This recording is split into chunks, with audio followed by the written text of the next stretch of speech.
Howdy, this is Jennifer Alcorn at South Coast Humane, and no, I'm actually not on the dog yard right now. I'm actually in our transport van, and it's been an extremely long day, I gotta tell you. So yeah, let me tell you about my day. Super exciting day, and I'll tell you why. Those of you that follow South Coast Humane know that we have a German Shepherd named Nomad, and I've done videos on Nomad. Nomad's gone on a couple of adoptions. Came back on his first one because the gentleman had some medical issues, and then was just a little bit too much of a dog for the second adopter. They love the dog. My volunteer, Bob, he is amazing.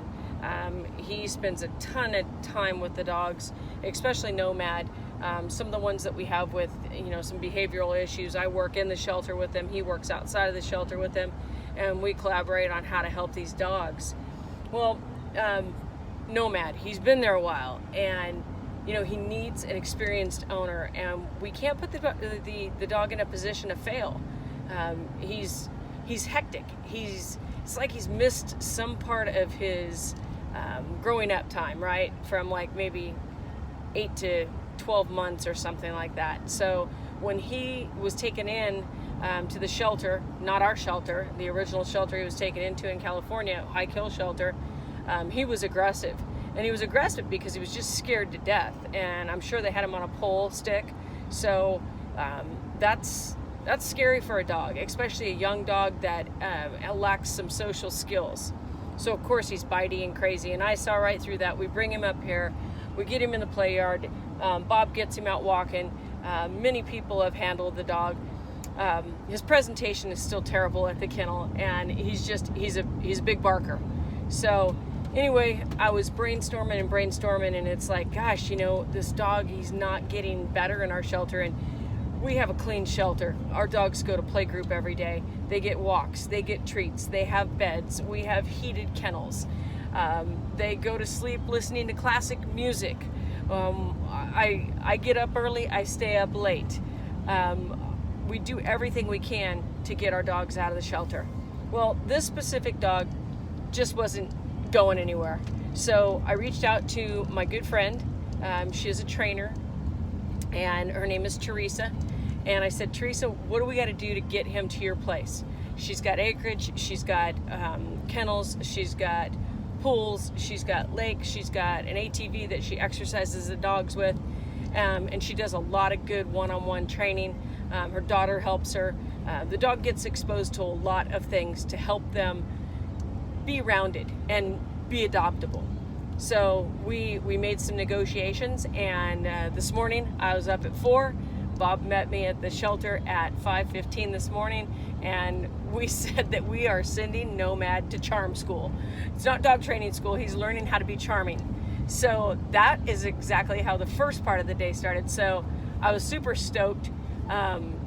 He got transported, it's about 7 hours. So thanks to Bob and his wife Gay, they popped him into a kennel in the car, took him up to Teresa's, and they said he was happy by the time they left. He was getting along fine with Teresa. So I am very, very, very excited to see him grow, and then we are hoping that we can market him through Arbuckle and get him adopted straight from there, so he doesn't ever have to come back into a shelter, because that's just not the place for that guy. So then the day progressed. I was called about rescuing some Great Pyrenees out of Yuba City. Young dogs got into a little trouble with some livestock. They're 8 months old, playing with livestock, and not a good thing. So they got incarcerated in Yuba City. So got a call about them, did some calls, some negotiations, and went to Medford, and I'm on my way back right now, and I'll kind of pan back there. You can't see it, but yeah, there's 4 kennels. Yes, my eyes are on the road.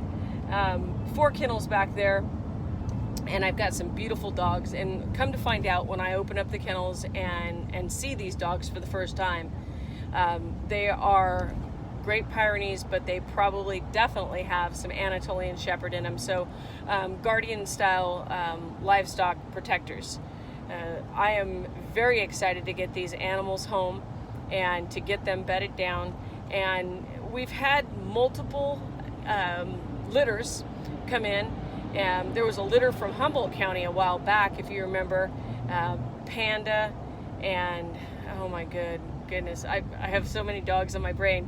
Panda sticks out to me the most because these dogs were thrown into a culvert when they were probably 6 months. So they fended for themselves for 2 months. They stayed at our shelter. Some of them stayed at our shelter for almost 8 months while we handled them, while we worked with them, while we found adopters that understood that these dogs need special care, and we got them all homes. So I don't see that these dogs are that, they don't have that same feral tendency about them.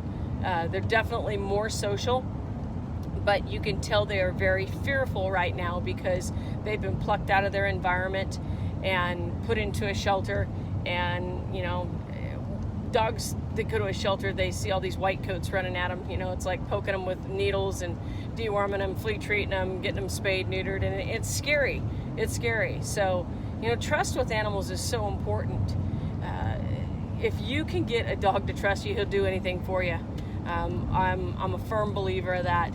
You know, that's how I got my own dog Jax out of our very own shelter at South Coast Humane Society. It all came down to trust. So I'm gonna probably be doing some of these talks, and I gotta tell you, I got inspired by our mayor Jake, and he's got, it's like, I don't know, night talks or coffee talks, or I don't know, it's talking with Jake at night. And so I'm gonna start talking with you a little bit. I'm not gonna be live, but I am going to start putting up some videos and, you know, give me input. I want you to know what's going on at our shelter, because we got a whole lot going on. I'm pushing 8 o'clock right now. I should be back hopefully by 9:30, 10 o'clock. We do have a dog coming back tonight. And I'll talk to you about that. You know, it's like people go, well, why didn't this trial adoption work out? Why this, why that? We have trial adoptions so that we can work out all the kinks. We want what's best for dogs and people and families. So I placed a little dog named Callie with a teacher, and he has a couple little boys. When I say little boys, I'm talking about 7-ish.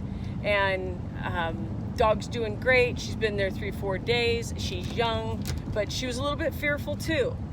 So little boy came home this afternoon, came through the back door.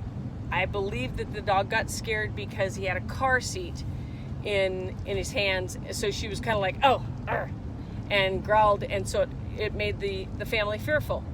I totally get that. I totally understand that.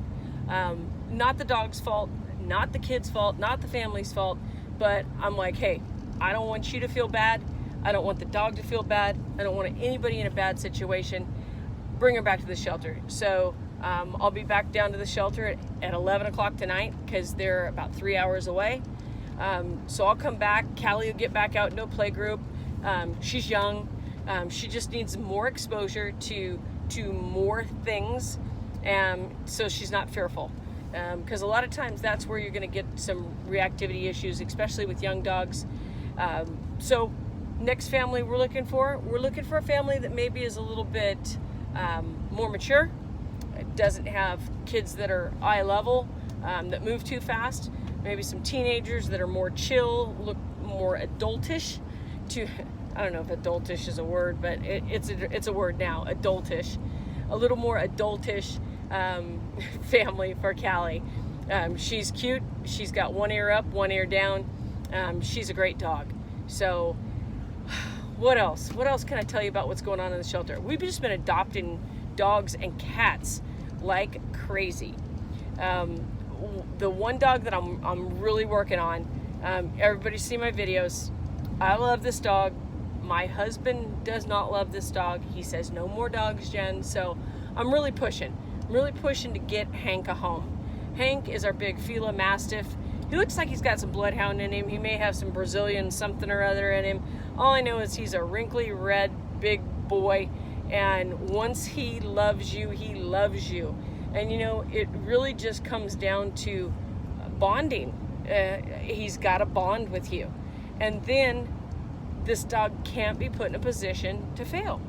Well, I always keep referring back to my own dog, because the reason that I have my dog Jax, who's Anatolian Shepherd and Siberian Husky mix, the only reason I have him, well, I shouldn't say the only reason, I couldn't live without him because I spent so much time with him, and he trusted me, and I couldn't keep going home and seeing him jump up on that kennel and look at me. And you know, well, people say, well, don't you feel that way about all the dogs? I do, but there are certain dogs that it's just, they're not the dog that someone can walk straight into the shelter, say, I'd really like to sit with this dog. The dog's great. They put it on a leash. They pay their adoption fee. They go home and everything's great. There are certain dogs like Jax and like Hank that they're going to take extra time. They're going to take a period where you have to earn their trust, or they're going to be reactive. They're going to tell you that they're uncomfortable. And they may tell you with a paw, they may tell you with a, or they may tell you with a little nip. So got to be careful with Hank. He's a puppy, but he's a big puppy. But boy, my gosh, he is going to be a great dog for someone very soon, I hope. I do have some people coming and sitting with him. I like people to sit outside of the kennel, and he loves hot dogs.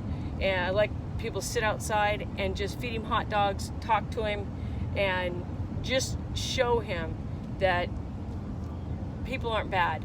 And I got to tell you, this, you know, I uncover more evidence to behaviors the more time I spend with the dogs. So yesterday, it was about 5-ish, 5:15. I had just gone to the thrift store to take care of some business there. I'm helping out as much as I can over there. They're doing an amazing job. The whole staff is working super hard. Donations are up. The floor looks amazing.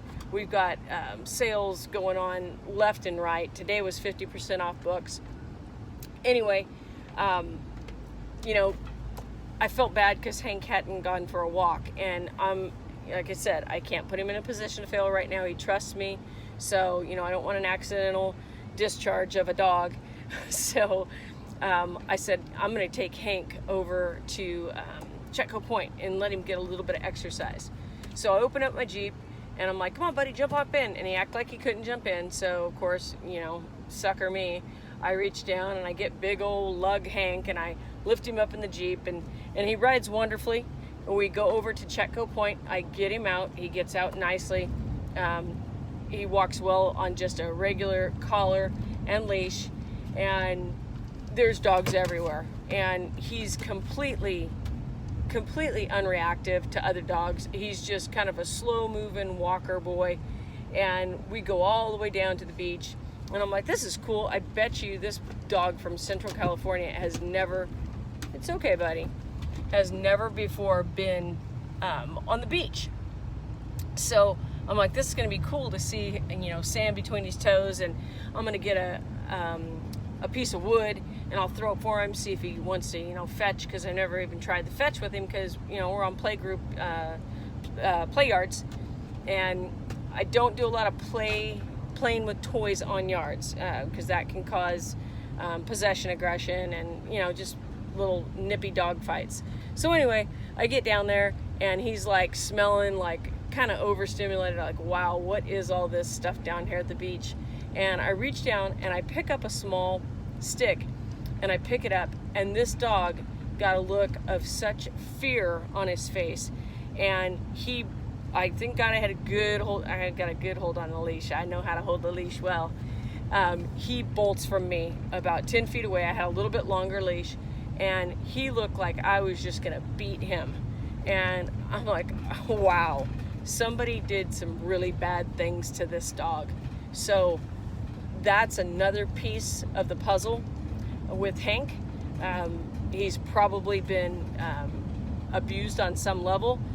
His intake at the other shelter was considered a stray, so, you know, maybe he was roaming around and somebody grabbed a stick and threw it at him, or tried to run him off, or who knows? But you know, all those little things that you see, triggers that cause behaviors, those go into, okay, what's the treatment plan to help this dog get out of the shelter? I think the treatment plan for him is time and having multiple people come. We are using a basket muzzle so that I can get Bob. I love Bob. I can get Bob walking him, and Bob's like, I just don't think he likes me. And you know what? He does seem like he enjoys being around women more than he does men, and that could be related to a guy that picked up a stick and threw it at him. I don't know. It's crazy how we have to kind of guess what causes these dogs to have behaviors when we get them in the shelter, especially when they come in with little or no information. But so that's my day today. And I didn't even show you a live dog. I mean, you usually have a live dog, and it's kind of weird, but I thought it would be really helpful to start, you know, breaking down, hey, what happened today at the shelter? What's going on? How can you guys help? What can we do to help our community? I'm gonna come back tomorrow. I'll give you a breakdown of what's happening, and you know, I might throw some live animals in here every day. But if you got comments, if you have questions, you have something you want me to talk about, please leave it in the message thread, and I'll try to address it. So anyway, I'm gonna get these four kids back, and I will send some pictures. I will show you some pictures of these dogs when I get back. Get them all. I don't think I'm gonna bathe them tonight. They've had a long trip, long journey. That's a funny word, journey. They've had a long day, so I think what I'm gonna do is I'm just gonna bed them down, feed them up, and maybe sit with them for a few minutes before I go home so that I can come back. It's Jennifer Alcorn, South Coast Humane. Hey, thank you for supporting us and supporting our thrift store and all of our rescue efforts. See you tomorrow.